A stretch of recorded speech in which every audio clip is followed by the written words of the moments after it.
उत्तर भारत के एक छोटे से गांव आनंदपुर के किनारे एक घना और रहस्यमयी जंगल फैला हुआ था। इस जंगल के पास एक टूटी फूटी सी झोपड़ी में एक विधवा स्त्री गौरी रहा करती थी। गौरी की उम्र लगभग 30 वर्ष थी। उसका पति 1 साल पहले चल बसा था और अब वो किसी तरह अपनी गुजर बसर कर रही थी। गौरी बेहद सुंदर थी, पर उसकी आंखों में हमेशा एक गहरी उदासी छाई रहती थी। गांव के लोग उसकी सुंदरता की तो चर्चा करते थे, लेकिन उसके अकेलेपन का मजाक भी उड़ाते थे। कई बार उस पर झूठे आरोप भी लगाए गए। एक दिन जंगल की ओर से एक कुत्ता निकला। उसका रंग गहरा काला था, शरीर लंबा और गठीला, लेकिन उसकी आंखों में एक गहरी शांति थी। वो चुपचाप गौरी के पास आया और पास बैठ गया। गौरी थोड़ी घबराई, लेकिन उस कुत्ते की आंखों में कोई हिंसा नहीं थी।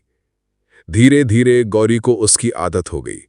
उसने उसका नाम रख दिया कालू। गौरी और कालू के बीच एक अनोखा रिश्ता बन गया। अब वो हर जगह गौरी के साथ जाता। जब गौरी अकेली होती तो कालू उसकी गोद में सिर रखकर लेट जाता। एक रात तेज बारिश हो रही थी। झोंपड़ी की छत से पानी टपक रहा था। बाहर ठंडी हवा चल रही थी। तभी झोंपड़ी के दरवाजे पर खरोचने की आवाज आई। गौरी ने दरवाजा खोला तो कालू भीगता हुआ बाहर खड़ा था।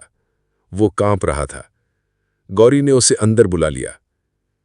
कुछ दिनों बाद गौरी को अपने शरीर में अजीब सा भारीपन महसूस होने लगा।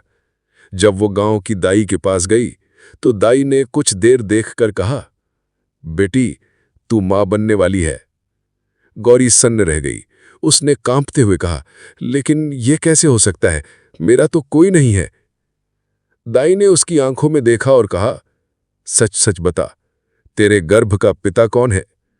गौरी ने सिर झुका लिया और बोली, मुझे नहीं पता, बस कालू है, वही मेरे साथ रहता है। पंचायत में लोग हंसने लगे। किसी ने कहा, अब औरतें कुत्तों से भी। लोगों ने ताने मारे।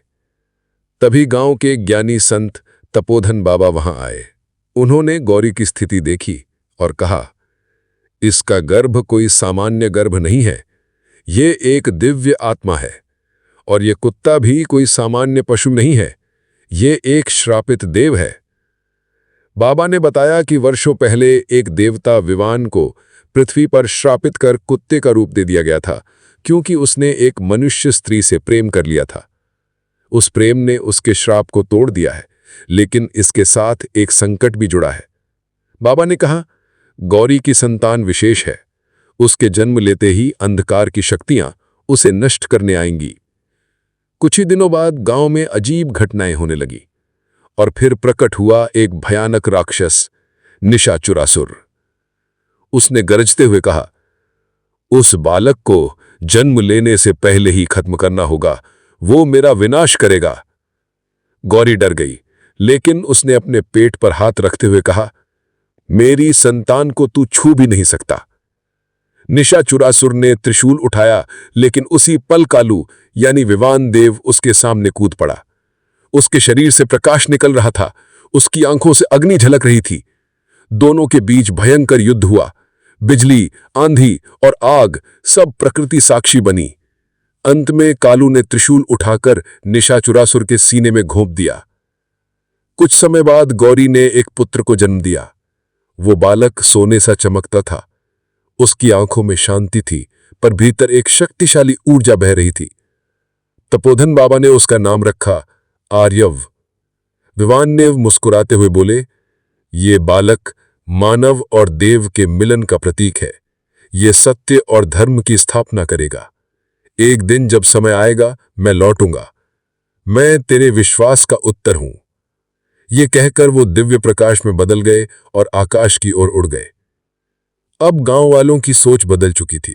जो पहले गौरी को ताने मारते थे, अब उसे देवी गौरी कहने लगे। गौरी ने अपने पुत्र आर्यव की परवरिश प्रेम और आदर्शों से की।